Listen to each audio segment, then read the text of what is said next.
Good afternoon, YouTube. This is the Atheist Chef, and surprise, another video with G-Man. I know it feels like that's all I pretty much do, and for my part, it actually keeps me pretty high up in views, which is interesting, and that's great.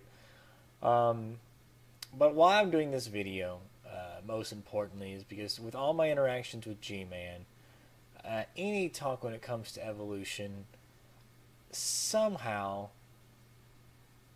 Godwin's law prevails and we start talking about Hitler.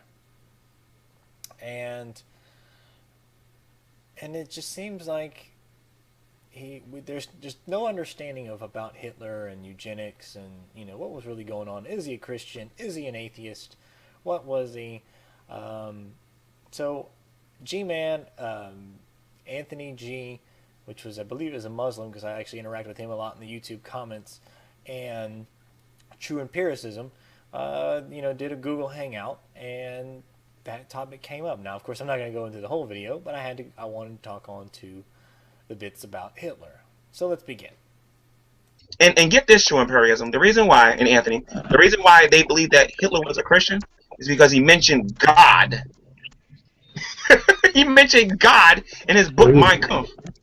yeah, well, he was a spokesman, man. There was actually, you can look it up. He was actually condemned. Uh, he actually condemned Christianity in some of the things that he said, and there was a problem with the Catholic Church also with him. If you look it up. So here's the deal with Hitler. Christians want him to be an atheist. Atheists want him to be a Christian.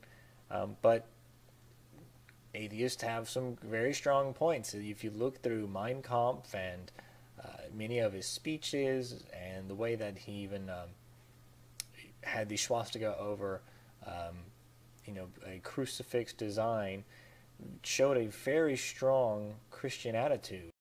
It should be noted that most Germans, including the Catholic Church and the Pope, strongly supported Hitler. So it's not a bad argument to think that Hitler was a Christian and that he had a lot of Christian backing. However, we do have Hitler's Table Talks, which were supposed to be an off-the-cuff representation of Hitler's true thoughts, and sometimes he actually did say stuff such as this.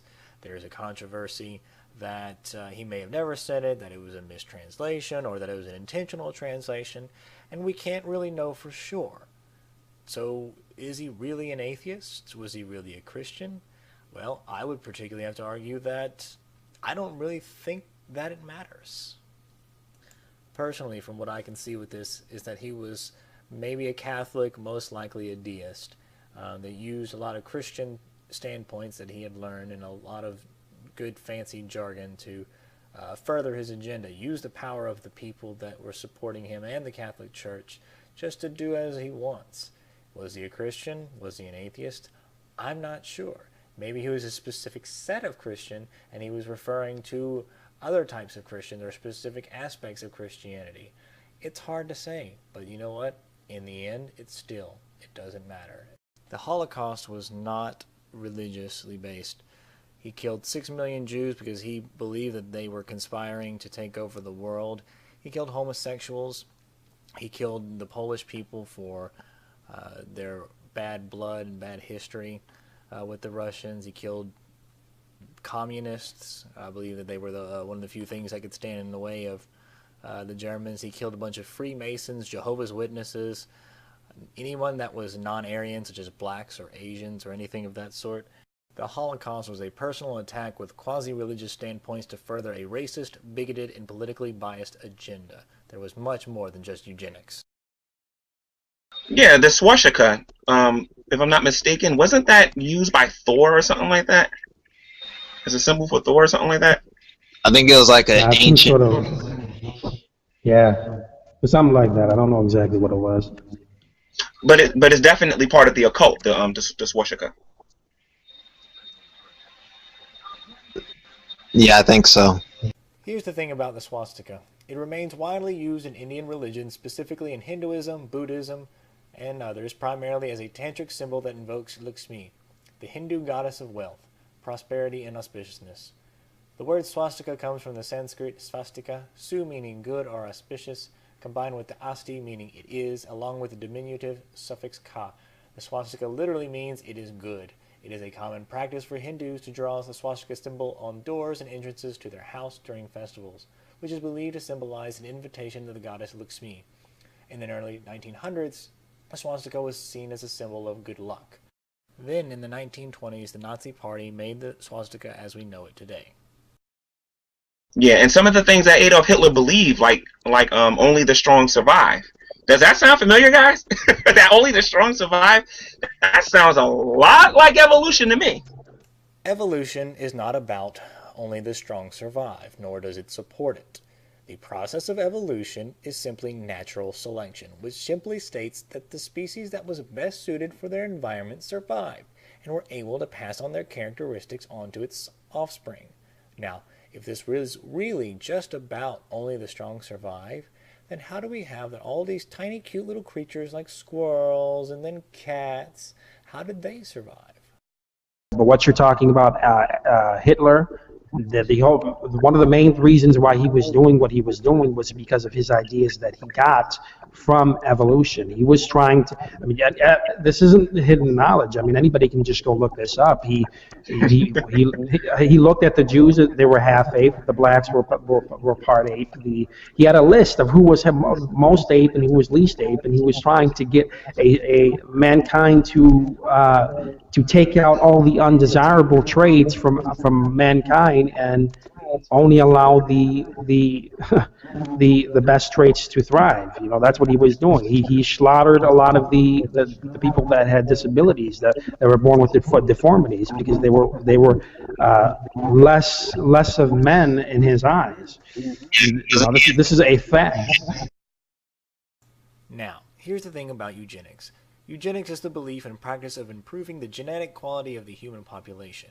It is a social philosophy advocating the improvement of human genetic traits through the promotion of higher reproduction of people with desired traits, known as positive eugenics, and reduced reproduction of people with less desired or undesired traits, negative eugenics. Eugenics, according to the Second International Eugenics Conference, is known as the self-direction of human evolution. In the context of Mein Kampf and Nazi eugenics, it was a tool used by the government to purify the state of both people considered harmful or considered dangerous to the Aryan race. Now, here's something, G-Man, that you should probably sit down for this, because this may kill you with shock.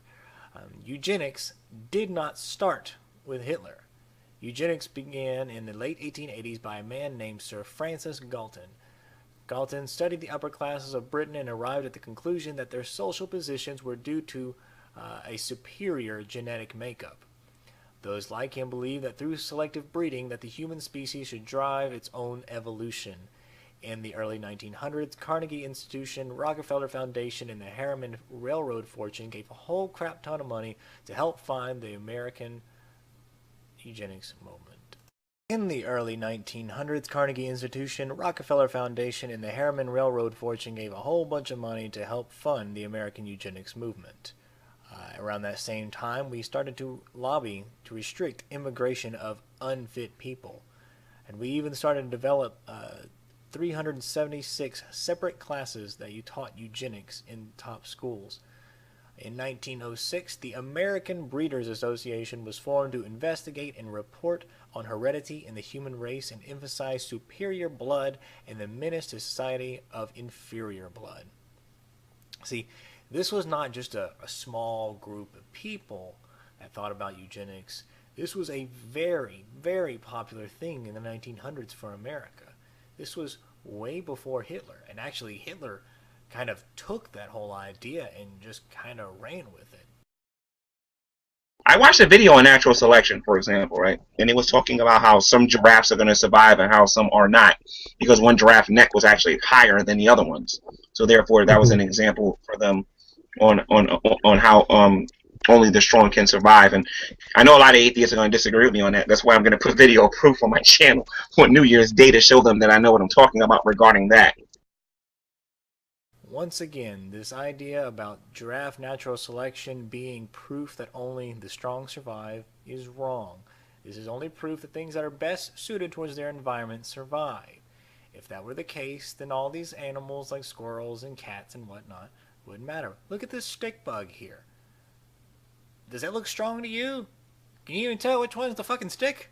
I sure as hell can't. It's not about strength. It's about its ability to survive. I want to finish up this video with something that just gets my goat, and it was probably the main reason why I started to make this video, but then I just added on all that other stuff. G-Man seems to draw this this correlation between Hitler and evolution, and basically it just sounds like, and I can be wrong, you know, if I'm wrong, please somebody correct me, that because Hitler believed in evolution, therefore it should be wrong, or therefore you're evil like Hitler if you believe in evolution. So what? So what if Hitler believed in evolution? He also believed in gravity. Do we no longer need to believe in gravity because he's evil? It doesn't make sense. Just because someone that is evil or potentially evil or whatever does something, they can have beliefs that are true. That shouldn't have an effect on reality. So I don't understand G-Man's hesitance to believe in evolution, because it just sounds so much like, well, Hitler believes in it, so I'm just gonna, you know, not touch that. That's just wrong. So please, someone correct me if I'm wrong, or explain what he actually means like that. Or G-Man, you can do that yourself. But if it's because of Hitler, I just say, who cares? I admit that I am looking forward to G-Man's video, however, about, you know, his knowledge on evolution. And maybe he'll blow our minds away. I don't know. But so far, this video has been a pretty decent representation how basic his understanding is, the whole, you know, only the strong survive kind of thing here. But who knows? Anyways, this is it for the video. This is a little bit about Hitler and, you know, the whole thing. And I saw this, you know, Google Hangout, and I thought, man, I needed to correct some things about this. So hopefully it was helpful to you guys. Anyways, that's it. This is the Atheist Chef. Peace.